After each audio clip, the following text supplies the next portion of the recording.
اس میں کوئی شک نہیں میرے بھائیوں کہ اسلام جو ہے وہ اقلیتوں کے حقوق کی حفاظت کرتا ہے. یعنی اسلام میں تو واضح طور پر سورۃ البقرہ کی آیت نمبر 256 آیت الکرسی سے اگلی آیت ہے لا اکراہ فی الدین قد تبین الرشد من الغی. دین قبول کرنے کے معاملے میں کوئی جبر نہیں ہے. اللہ تعالیٰ نے ہدایت کو گمراہی سے الگ کر دیا. جس کی مرضی ہے ہدایت کا راستہ اختیار کرے, جس کی مرضی ہے گمراہی کا راستہ اختیار کرے. یعنی زبردستی تلوار کے زور پہ آپ کسی کو کلمہ نہیں پڑھوا سکتے. اس کی مرضی قبول کرے, اس کی مرضی نہ قبول کرے.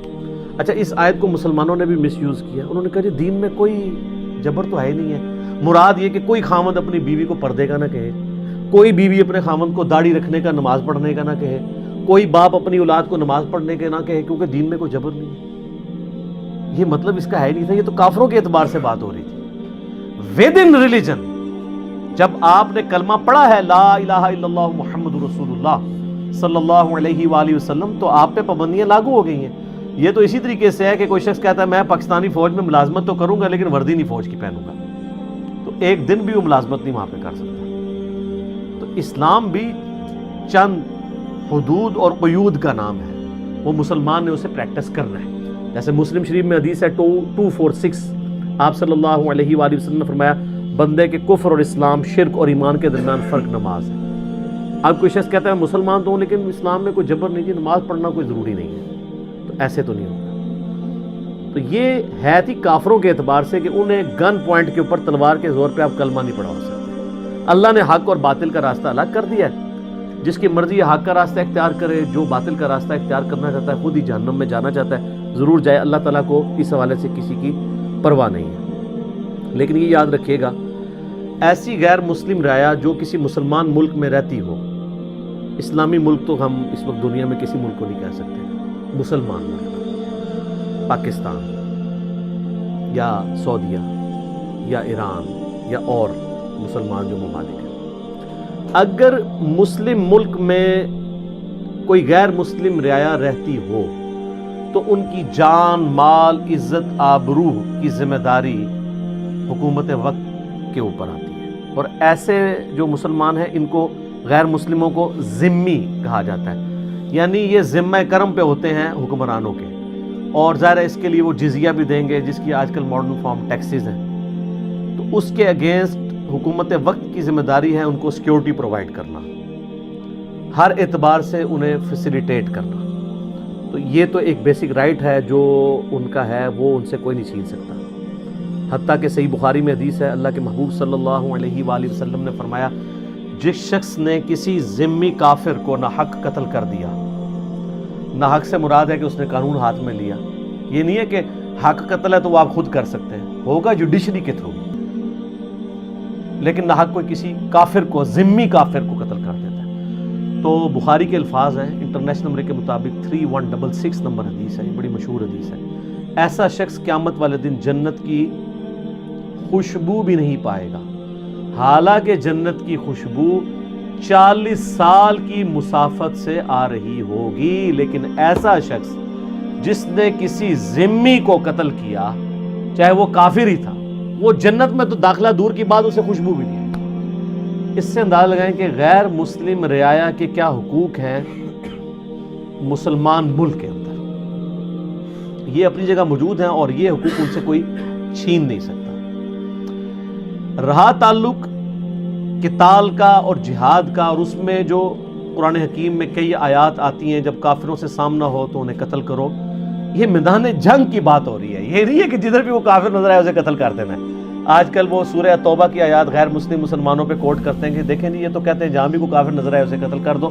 کانٹیکسٹ اس کا آگے بھی سے پڑھتے نہیں ہیں کہ وہ ایک پیس ٹریٹی توڑنے کے عوض ان کے اوپر اللہ کی طرف سے یہ عہد شکنی کی سزا مسلط ہوئی تھی مشرکین عرب کے اوپر, جو انہوں نے صلح حدیبیہ کا جو معاہدہ وہ توڑ دیا تھا. تو اس حوالے سے ویسے تو آپ نے ہیومن ڈگنیٹی میں ایک غیر مسلم, چاہے وہ کرسچن ہو, جیو ہو, ہندو ہو, بدھسٹ ہو, کوئی بھی ہو, بت پرستی کیوں نہ ہو, آپ نے ہیومن ڈگنیٹی میں اس کی رسپیکٹ کرنی ہے. اس کی جان, مال, عزت, آبرو کی حفاظت ایک مسلمان حکمران کی ذمہ داری ہے, اور یہ اس کے بیسک رائٹس میں سے ہے ایک مسلمان حکومت کے اندر. تو یہ بالکل کلیئر کر لیں.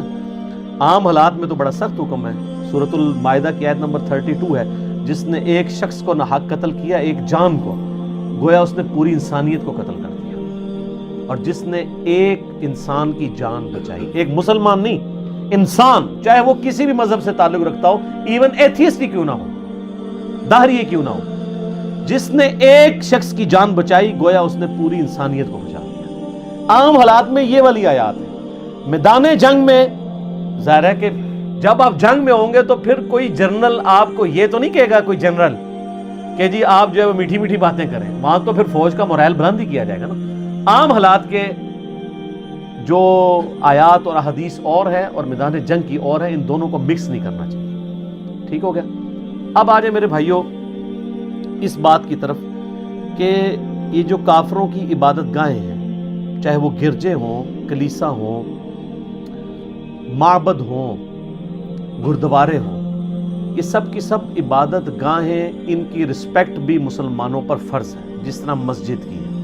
ان کی توہین نہیں کر سکتے, ان کو آپ توڑ نہیں سکتے, سوائے ایک ایکسیپشن کے کہ جو عرب کی سرزمین ہے وہ مسلمانوں کا کینٹ ایریا اللہ نے ڈکلیئر کیا کہ وہاں پہ کوئی معبد نہیں ہوگا حرمین کے علاقے میں, اور وہ نبی علیہ السلام نے اور خلفائے راشدین نے اپنے زمانے میں توڑوائے.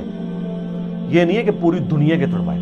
اس کے بعد جب رومن اور پرشین امپائر مسلمانوں کے قدموں میں ڈھیر ہوئی ہیں تو آپ کوئی ضعیف روایت بھی نہیں دکھا سکتے کہ خلفائے راشدین نے کبھی کوئی گرجا توڑا ہو, کوئی مندر توڑا ہو, کوئی گردوارے تو خیر اس ٹائم ہے نہیں تھے, یہ تو سب سے لیٹسٹ مذہب ہے, سکھزم ہے جو, یا کوئی کلیسا توڑوایا ہو یا کوئی ٹیمپل توڑوایا ہو. الٹا انٹرنیشنل سٹی ڈکلیئر کر دیا یروشلم کو. عیسائی تو وہاں یہودیوں کو گھسنے نہیں دیتے تھے, وہ سمجھتے تھے حضرت عیسیٰ علیہ السلام کے قاتل ہیں. سب سے پہلے سیدنا عمر نے جب یہ ابو عبیدہ ابن جرح کے ذریعے جو ہے وہ شام فتح ہوا ہے تو اسے انٹرنیشنل سٹی ڈکلیئر کیا ہے کہ یہاں پہ یہودی, عیسائی, مسلمان سب آئیں گے, البتہ آباد ہونے کی اجازت صرف مسلمانوں کو ہوگی. ظاہر مسلمانوں کی حکومت تھی اور مسلمان ظاہر ایک اس کے ساتھ عقیدت بھی وابستہ ہے, لیکن یہودیوں کو آلموسٹ آپ سمجھ لیں کہ 500 سال تک انٹر نہیں ہونے دیا عیسائیوں نے. ٹائٹس نے حملہ کیا تھا نا 70 عیسوی میں, اور 571 عیسوی میں نبی اسلام پیدا ہوئے. اس کے بعد بھی آپ کی وفات کے بعد جا کے کہیں یعنی فتح ہوا. آلموسٹ آپ سمجھ لیں 600 سال تک یہودی وہاں انٹر نہیں ہو سکے. یہ سیدنا عمر نے پھر ایک ریٹن ایگریمنٹ کے تحت اس کو انٹرنیشنل سٹی ڈکلیئر کیا کہ یہاں پہ وہ آ سکتے ہیں, ان کے لیے متبرک جگہ ہے, نہیں توڑوایا. مسجد اقصیٰ جو ہے وہ ان کے یروشلم میں جو عبادت کے مقامات ہیں ان کو توڑوا کے بھی بنوائی جا سکتی تھی, علیحدہ سے بنوائی, نہیں اس کو توڑوایا. تو یعنی ان چیزوں کی حفاظت جو ہے وہ اللہ تعالیٰ نے خلفائے راشدین کے ذریعے کروائی ہے, نہ کہ ان کو توڑوایا. کینٹ ایریا کا معاملہ ڈیفرنٹ ہے, اس پہ کوئی اعتراض نہیں کر سکتا. آج کسی مسلمان کو اجازت ہوگی کہ وہ ویٹیکن سٹی میں جا کے کوئی مسجد بنا دے, وہ کہیں گے جی آپ ہم سے اٹلی میں اور جگہ لے لیں, ویٹیکن میں ضروری آپ نے بنانا ہے, یہ تو ہمارا کینٹ ایریا ہے. تو سر اسی طریقے سے حرمین ہمارا کینٹ ایریا ہے, اس میں ہم کسی کو معبد بنانے کی یا کوئی کلیسا بنانے کی یا مندر بنانے کی, بت پرستی کا اڈا کھولنے کی اجازت تو نہیں دے سکتے. باقی آپ نے جہاں کرنا ہے وہ آپ کرتے ہیں. حتیٰ کہ سورہ الحج کی آیت نمبر 40 میں اللہ تعالیٰ نے فرمایا کہ اگر اللہ تعالیٰ بعض لوگوں کو بعض سے نہ ٹکراتا جنگوں کے ذریعے تو دنیا میں کوئی بھی گرجا, کوئی معبد خانہ, کوئی ٹیمپل یہ باقی نہ بچتا, نہ کوئی مسجد, جو کہ یہ وہ جگہ ہیں جو کہ اللہ کے ذکر کے لیے بنائی جاتی ہیں. اللہ تعالیٰ نے ان ساری چیزوں کا ذکر کیا کہ گاڈ تو سب کا پیچھے ایک ہی ہے نا.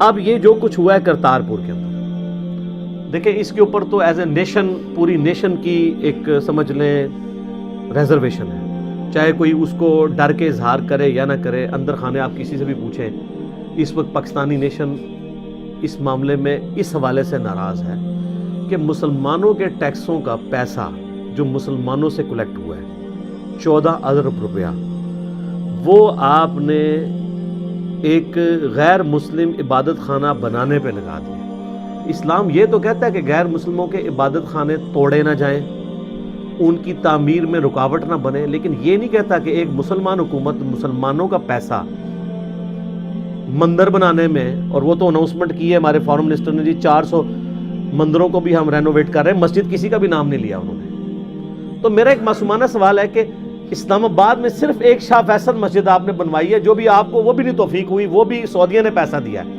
ورنہ اس مسجد کا نام تھا قومی جامعہ مسجد. اور چونکہ عرب سے پیسہ ہے تو اس کا نام رکھ دیا گیا شاہ فیصل مسجد. ایک مسجد اسلام آباد میں حکومت نے نہیں بنوائی. پلاٹ ضرور دیے ہیں, مسجد تو لوگوں نے خود بنائی ہے. بریلوی, دیوبندی, اہل حدیث, شیعہ سے آپ جا کے پوچھ لیں, کوئی ایک مسجد انگلی رکھے ہے کہ حکومت ہم نے یہ مسجد ہم نے بنوائی ہے. اور دوسری طرف صرف 5000 سکھ خاندان ہیں, ان کا آپ 100 سال کا بھی ٹیکسز کا پیسہ اور جزیہ جمع کریں تب بھی 14 ارب روپیہ نہیں بنتا. آپ کیا سمجھتے ہیں 14 ارب کتنی رقم ہے؟ اگر 1 لاکھ آپ روزانہ کا خرچ کریں تو 25 سے 30 سال چاہیے 1 ارب کو ختم کرنے کے لیے. یہ جا کے گھر گن لیں, 1 لاکھ روز کا, مہینے کا نہیں.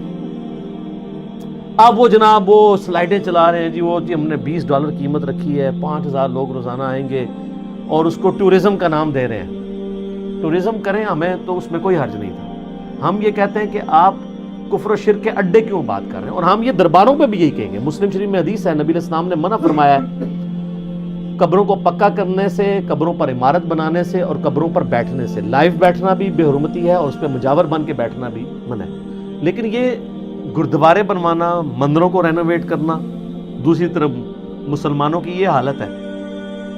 اب میرا ایک معصومانہ سوال ہے کہ اس وقت جو کشمیر میں 9 لاکھ فوج لگائی ہوئی ہے ظالم انڈین آرمی نے, اس میں سے 2 لاکھ سکھ ہیں. تو یہ گردوارے کے افتتاح کے بعد تو انہوں نے بیلٹیں اتار کے تو انڈین گورنمنٹ کے حوالے کر دی ہوں گی نا کہ جی پاکستانی گورنمنٹ نے ہمارا اتنا ساتھ دیا ہے تو ہم یہ 2 لاکھ لوگ جو ہیں وہ ابھی نوکری سے ریزائن کرتے ہیں, ہم بھی پاکستان شفٹ ہونے لگے. کوئی آئی ہے خبر؟ وہ الٹا وہ پوسٹیں بنائی ہوئی ہیں جی, روز کے $20 بنے, مہینے کے اتنے, سال کے اتنے, 5000 بندہ آئے گا, اور ادو آئے گا ویکھا جائے گا 5000 روز دا. 5000 روز ہے, یہ تھوڑی ایویں پرسیپشن ہی غلط ہے. ایڈے ویلے نہیں بیٹھے, وہ ارباں چ نہیں نے کہ 5000 روز دے آن گے. وہ مکہ مدینہ ہی ہے جدھر اتنے لوگ جانے کے لیے تیار ہوتے ہیں سال بعد, اور سال بعد جو آمدن ہونی تھی وہ فری رکھ دی ہوئی ہے انٹری, وہ فری ہے. اور باقی بھی سارے انڈیا کے تھرو آ رہے ہیں. انڈین اکانومی کو ضرور زیادہ فائدہ ہوگا, ہمیں بھی تھوڑا بہت ہوئے گا. لیکن سر یہ 14 ارب آپ جب پورا کریں گے تو پتہ چلے گا یہ 14 ارب پورا کب ہوگا جو آپ نے لگا دیا ہے. ویسے تو آپ بے شک کیلکولیشن کرتے ہیں, لیکن پریکٹیکل گراؤنڈ ریئلٹیز اس سے بالکل ڈیفرنٹ ہے. تو شرعی مسئلہ اگر آپ پوچھیں, جذباتی ڈاکٹرائن کو رکھیں سائیڈ پہ. آپ نے اللہ کو جان دینی ہے, میں نے بھی اللہ کو جان دینی ہے, لیکن وہ افریدی صاحب والی اللہ کو جان نہیں دینی جھوٹی قسم دی, یعنی وہ سلوگن کے طور پہ. صحیح والی اللہ کو جو جان دینی ہے. تو کسی بھی مسلمان سے پوچھیں, چاہے وہ جتنا بھی گیا گزرا ہے, اس سے پوچھیں کیا مسلمانوں کے ٹیکسز کا پیسہ مسلمان حکومت شرک کے اڈے بنانے کے اوپر, کافروں کی عبادت گاہیں بنانے کے اوپر لگا سکتی ہے؟ تو کہے گا نہیں لگا سکتی. لیکن سارے گونگے بنے ہوئے ہیں. ہمارے وہ جو وفاقی وزیر ہیں اس کے مذہبی امور کے, وہ وہاں ماشاءاللہ قادری صاحب تقریریں بھی کر رہے ہیں جا کے. ان کی تقریر انہیں کرائی اس لیے کہ ایک داڑھی پگڑی سے آپ کو سب کو دھوکہ دے دیا جائے.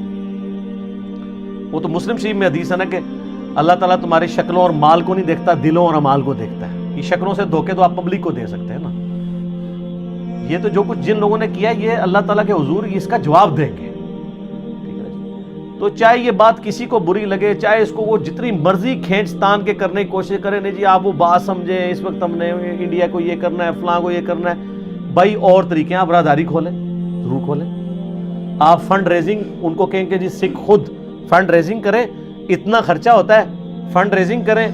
وہ جو ہے وہ کسی بھی یعنی پاکستان کی کمپنی کو ہائر کریں اور اس کے ذریعے کنسٹرکٹ کروائیں. ٹھیک ہے, حکومت کیوں جو ہے وہ پیسہ جو ہے مسلمانوں کے ٹیکسز کا ان کے اوپر لگا رہی ہے؟ ہم کب کہہ رہے ہیں کہ آپ وہ بننے نہ دیں, بنائیں, اس سے بڑا بنائیں, جتنا مرضی کریں, لیکن مسلمانوں کے ٹیکسز کا پیسہ اس کام کے لیے ان کی اجازت کے بغیر. اس سے پہلے تو ریفرینڈم کروانا چاہیے تھا, مسلمانوں سے پوچھنا چاہیے تھا. تو میں دیکھتا ہوں کہ کتنے لوگ ہیں جو ان کے حق میں فیصلہ دیتے ہیں. ویسے ڈر کے نہ کوئی بولے جی اس وقت وہ تیل دیکھو, تیل کی دھار دیکھو, اور فوراً وہ جس طرف کوئی تگڑی پارٹی ہوتی ہے اس طرف لوگ لگ جاتے ہیں. تو اگر آپ نے اللہ کو جان دینی ہے واقعی, اور آپ اللہ سے ڈرتے ہیں, تو کم از کم آپ یہ کہہ دیں کہ ہم بزدل ہیں. شرعی مسئلہ یہی تھا, لیکن ہم بزدل ہیں, ہم بول نہیں سکتے, ہماری مجبوری تھی. ٹھیک ہے, لیکن کم از کم ایک غریب تو بدتمیز اتنے تو نہیں کریں. ایک آپ نے کام غلط کیا ہوا ہے, اوپر سے اس کو جسٹیفائی کریں گے, تو سر پھر اللہ تعالیٰ کے حضور آپ مجرم شمار ہوں گے. تو میں نے تو کلمہ حق بلند کر دیے اس حوالے سے, اور ہمیں پوری دنیا سے سوالات ریسیو ہو رہے تھے. ہم نے پبلک ڈائنامکس کو نہیں دیکھنا کہ اس وقت کون کس بات سے خوش ہوتا ہے اور کون کس بات سے ناراض ہوتا ہے. اللہ از دا ٹاپ پرائورٹی. ان صلاتی و نسکی و محیای و مماتی للہ رب العالمین. اللہ کو ماننا بہت آسان ہے, اللہ کی ماننا مشکل ہے, یہ بڑا مشکل کام. تو یہ اللہ کی ماننا ہے کہ آپ ان چیزوں کو کنڈیم کریں.